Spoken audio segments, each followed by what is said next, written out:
Fala pessoal, todo mundo bem? Eu espero que esteja bem, todos vocês. Eu quero deixar aqui algo muito especial para vocês e hoje o tema é os dois caminhos. Quem está aqui comigo já há um bom tempo, que tem nos acompanhado, sabe que nós estamos sempre tendo cuidado para apresentar a palavra genuína. As nossas mensagens são bíblicas, porque nós temos a preocupação de ensinar de acordo com os padrões bíblicos. Isto é do modo como Jesus ensinou que nós procuramos ao máximo seguir e ensinar. Por quê? Porque a maior pregação e a maior mensagem é aquela em que o Senhor Jesus nos ensina a maneira correta de podermos viver aqui e, por fim, termos a vida eterna. Para começar esta mensagem nesta noite e para começar a ler aqui as Escrituras, eu preciso dizer para você que, quando os discípulos no início ouviam a mensagem do Senhor, naturalmente aparecia em seus corações o desejo de receber alguma coisa. Eles perguntavam: e nós? O que receberemos? Qual será a nossa recompensa? O que vamos ganhar? O que vamos ter? O Senhor Jesus, sabendo dessa indagação, antes que alguém fizesse tal pergunta, ele, quando esteve aqui, ele sempre teve o cuidado de dizer: qualquer que me segue estará andando em um caminho estreito, passará por uma porta apertada, mas que conduzirá, preste bem atenção, mas que conduzirá à vida eterna. Então, todas as pessoas que seguem a Jesus, elas têm esta promessa: a vida eterna. Aqui nós sabemos que a nossa vida é passageira. A gente vem a este mundo, a gente nasce, cresce, envelhece e parte deste mundo. Mas chegará um dia em que todas as pessoas ouvirão a voz do Senhor Jesus e ressuscitarão. Aqueles que fizeram o bem irão para a vida eterna. Aqueles que fizeram o mal, eles irão para a vergonha e desprezo eterno. Então essa é a promessa que ele nos fez. A vida eterna. Quem segue a Jesus tem esta promessa de que um dia vamos ressuscitar, assim como ele ressuscitou. A maior garantia de que haverá nossa ressurreição é porque ele na frente ressuscitou para que pudesse dar a garantia de que um dia nós iremos ressuscitar. Então, sabendo que a promessa que ele nos fez é a vida eterna, a pergunta que surge é: quais são os critérios? Como eu devo me comportar? Como é a minha vida perante Deus e perante os homens? Como um cristão salvo deve proceder? Como é que uma pessoa que é salva em Jesus deve proceder no dia a dia? Como é a sua vida? Quais são os critérios utilizados? Como é a vida, o dia a dia, a palavra, o porte, enfim, como é que um cristão deve proceder? Bom, vamos então para a Bíblia. Aqui em Mateus capítulo 7, versículo de número 7,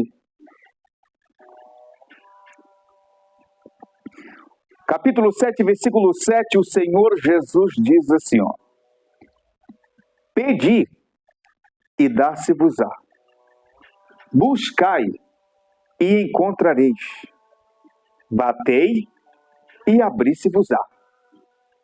Porque todo aquele que pede, recebe, aquele que busca, encontra, e o que bate, se abre. Qual dentre vós é o homem que, pedindo-lhe pão, seu filho lhe dará uma pedra?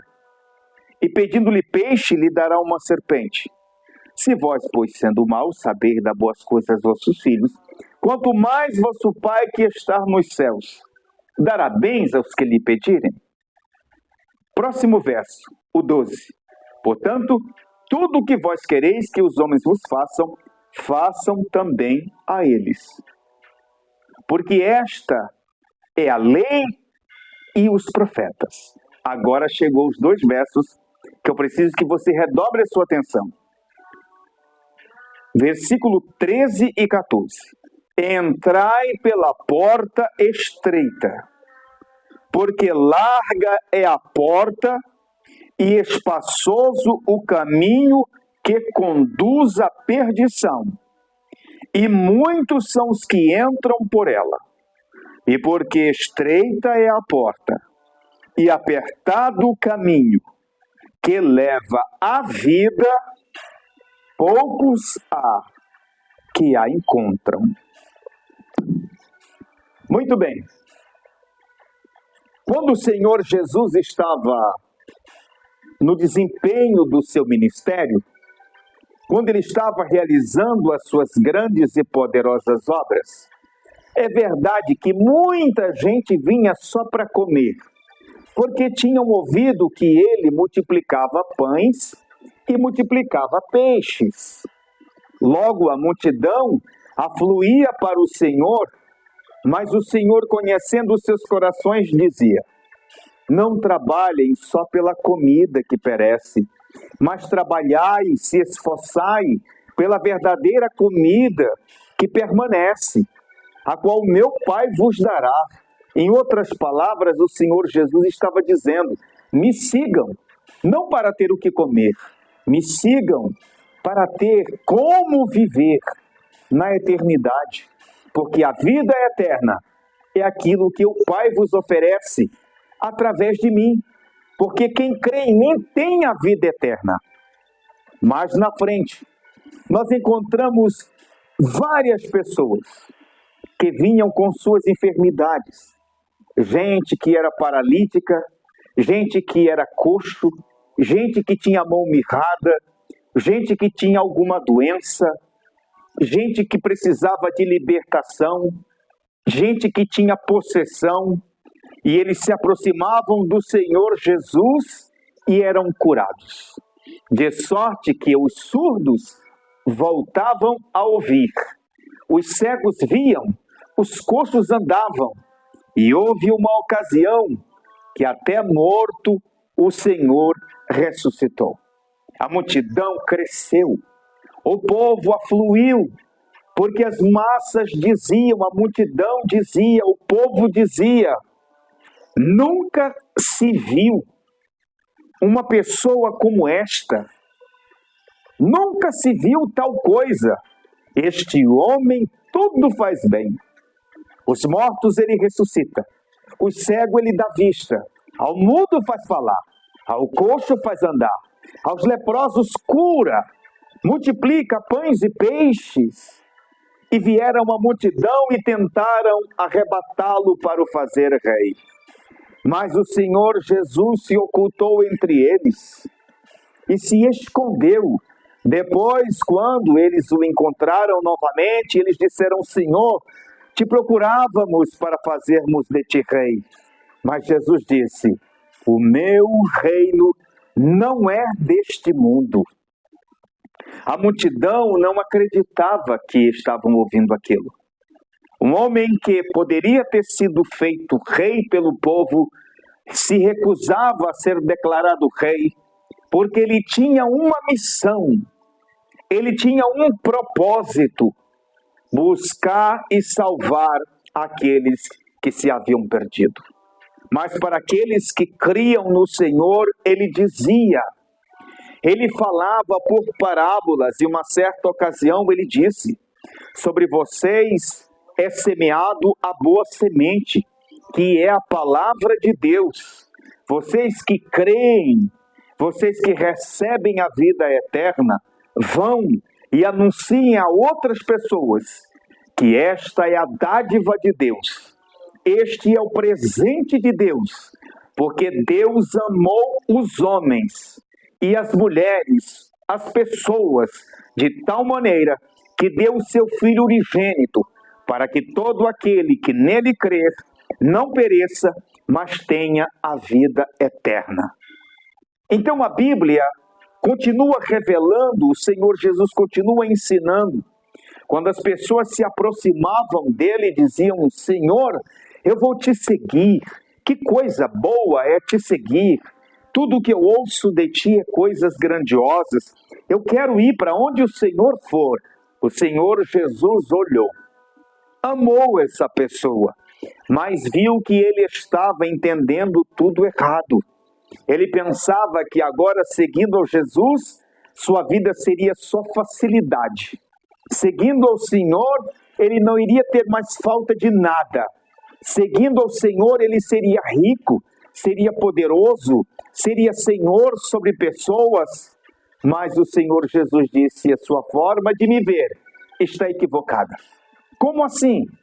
Jesus chamou ele e disse assim: as raposas têm suas tocas, e as aves dos céus têm seus ninhos, mas eu hoje não tenho um lugar para reclinar a cabeça. Eu vou dormir certamente ao ar livre em algum lugar. Então eu vou passar frio, eu vou passar calor, eu vou passar fome, eu vou passar dificuldades. E aqueles que me seguem também poderão passar por isso, porque não é o servo maior do que o seu senhor. Se acontecem essas coisas comigo, disse o Senhor, se às vezes eu não tenho onde reclinar a cabeça, às vezes as pessoas não gostam de mim, às vezes as pessoas não querem dar crédito à minha pregação, às vezes as pessoas me rejeitam, às vezes as pessoas acham que eu sou duro demais, às vezes as pessoas acham que não precisa tudo isso. Se as pessoas não gostam de mim, aqueles que me seguem também vão passar por isso. De modo que o Senhor Jesus chega a uma certa ocasião e diz assim: olha, no mundo tereis aflições, mas terdes bom ânimo. Terdes bom ânimo. Em outra ocasião ele diz: se me perseguiram a mim, também perseguirão a vós. Se odiaram a mim, também odiarão a vós.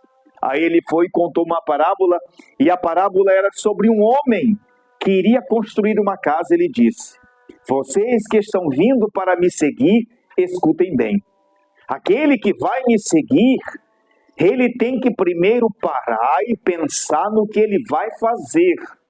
Essa decisão não deve ser precipitada. Tem que ser feita com calma, com inteligência, prescrutando, analisando, verificando para saber se a pessoa vai começar e vai terminar. Então o Senhor Jesus dizia: quem me segue é como alguém que vai construir uma casa. Ele tem que ver se ele tem condições de começar desde o alicerce até o acabamento. Porque se ele começar e deixar as paredes só erguidas, e não colocar telhado, e não concluir a casa, não tiver força para isso, recurso para isso, as pessoas vão dizer: este homem começou a construir e não conseguiu acabar. Assim será todo aquele que vai me seguir. Se ele não ir até o fim, eles vão começar a dizer: olha, era crente, agora já saiu, já desviou. Olha, era crente, agora já não é mais, está vivendo de qualquer jeito. As pessoas vão falar. O Senhor Jesus não deixou ninguém enganado. Ele disse: e qual é o homem que é rei, que é senhor e que vai fazer uma guerra, e sabe que o seu adversário vem contra ele com 30 mil homens no seu exército? Quem é o rei que não faz um conselho depressa e pergunta aos seus conselheiros se com 20 mil ele pode confrontar os que vêm com 30 mil? Ou se com 10 mil ele pode vencer o que vem com 20 mil? Caso contrário, se sua força não é o suficiente, ele perde condição de paz e não vai para a guerra. Assim é todo aquele que me segue, disse o Senhor. A pessoa tem que fazer uma autoanálise, tem que ver se ele está disposto a renunciar às coisas que gosta, porque o Senhor Jesus disse: qualquer que me segue deve renunciar a si mesmo, tomar a sua cruz a cada dia e vir e me seguir. O que eu acho interessante na vida de Jesus de Nazaré, o Messias, o Cristo, o Salvador do mundo, é que ele não pregava somente. A maior mensagem de Jesus de Nazaré estava no seu comportamento, nas suas atitudes, nas suas ações. Os seus inimigos eram vencidos, porque ele fazia de acordo com o que ele ensinava. Uma certa ocasião, os líderes religiosos se revoltaram contra Jesus e queriam matá-lo, e procuravam ocasião, buscavam uma falha, procuravam ver se achava alguma coisa no que ele ensinava. Não encontraram. Uma vez chegaram com uma mulher que foi pega no adultério, tentando incriminar o Senhor Jesus. Eles queriam achar uma falha. Disseram: esta mulher foi pega no próprio ato adulterando. A lei manda matar e o Senhor o que diz? O Senhor Jesus olha para aquela multidão e diz, todos com pedra na mão: aquele que não tem pecado, atire a primeira pedra. Todo mundo foi embora, começando dos mais velhos até os mais jovens, porque todos tinham pecado. O Senhor Jesus olha para aquela mulher e diz: aonde estão os teus acusadores? Ninguém te apedrejou, ninguém te condenou? E ela falou: não. E o Senhor disse: eu também não te condeno. Agora vai em paz e não peques mais. Naquele momento as pessoas disseram: mas Senhor Jesus, o que o Senhor está fazendo? O Senhor está apoiando os pecadores. E o Senhor Jesus disse: sim, eu estou apoiando os pecadores, mas estou ajudando eles a se livrarem dos seus pecados. Porque o Filho do Homem não veio buscar os salvos, mas veio trazer os pecadores ao arrependimento. Eu não vim destruir as almas dos homens, mas eu vim salvá-las. Não é os sãos que necessitam de médicos, mas sim os doentes. Eu os encorajo a deixar seus pecados, abandonarem suas vidas de pecado. Não posso condená-los porque eles pecaram, porque eu posso libertá-lo dos seus pecados. O Senhor Jesus, em uma certa ocasião, disse: todos vós que estáis cansados e sobrecarregados e oprimidos, vinde a mim, e eu vos aliviarei. Tomai sobre vós o meu jugo, aprendei de mim, que sou manso e humilde de coração, e encontrareis descanso para vossas almas, porque o meu jugo é suave e o meu fardo é leve. Com isso, o Senhor Jesus estava dizendo: na hora em que vocês se libertarem completamente dos pecados, os olhos de vocês se abrirão, a mente de vocês serão renovadas, vocês provarão de um novo nascimento, e o pecado perderá o seu sabor. Vocês não terão mais interesse por ele, e vocês procurarão andar na luz, e vocês viverão em paz, e terão satisfação e alegria em viver uma vida de renúncia. E quando vocês passarem por um momento difícil, quando vocês sofrerem alguma afronta pelo Filho de Deus, vocês se sentirão confortáveis e alegres por causa disso. Eu me lembro que quando o Senhor Jesus já tinha sido morto, após ele já ter ressuscitado, depois que ele subiu ao céu na presença de mais de 500 testemunhas, os apóstolos Pedro e João estavam juntos em uma ocasião, e quando um homem foi curado completamente, porque era aleijado e vivia na porta do templo pedindo esmola, o apóstolo Pedro, fixando os olhos nele, Pedro, que agora estava seguindo a Jesus com todo o seu coração, agora ele olha para aquele homem e diz: não tenho prata, não tenho ouro, mas eu tenho Jesus. Em nome de Jesus Cristo, levanta-te e anda. E tomou na mão do homem, e o homem andou e foi curado completamente. O que vendo os escribas e os fariseus, o homem que outrora era paralítico, as pernas finas, ele era paraplégico, estava ali só movendo a cabeça, agora estava curado. Ele entra no templo glorificando a Deus. Os escribas e fariseus chegam para Pedro e diz assim a Pedro e a João: com que autoridade e em nome de quem vocês fizeram este poderoso milagre? João e Pedro respondem: visto que hoje somos inquiridos ou interrogados a respeito de um milagre que foi feito lá na porta do templo, e como este que agora está curado diante de vocês foi sarado, saibam que foi no nome de Jesus Cristo, aquele que vocês rejeitaram, aquele que foi crucificado, mas Deus o ressuscitou. E nós somos testemunha de que ele está vivo e está sentado à direita de Deus. É no nome dele que este homem está completamente curado diante de vocês. Os homens que viram Pedro, que viram João falar ousadamente em nome do Senhor, ficaram admirados, porque viram que eles estavam com o homem que foi curado, diante deles ali, sem eles poderem negar a cura. Mas eles endureceram o coração. Eles levaram João e Pedro para a masmorra, encheram eles de açoite, e depois de terem açoitado eles, o libertaram. Você acha que quando João e Pedro saíram daquela masmorra sangrando, eles saíram reclamando? Não. Quando Pedro e João saíram depois dos açoites, eles saíram blasfemando? Não. Eles saíram murmurando? Não. Eles saíram reclamando? Não. Eles deixaram todos atônitos, porque eles foram festejando, se alegrando, glorificando a Deus, por terem sido achados dignos de sofrerem açoites e derramarem o seu sangue por causa daquele que derramou o sangue puro e imaculado em favor deles. Eles se acharam dignos de sofrerem pelo Senhor Jesus. Escute aqui e preste bem atenção no que você vai ouvir. Você precisa entender que seguir a Jesus requer renúncia.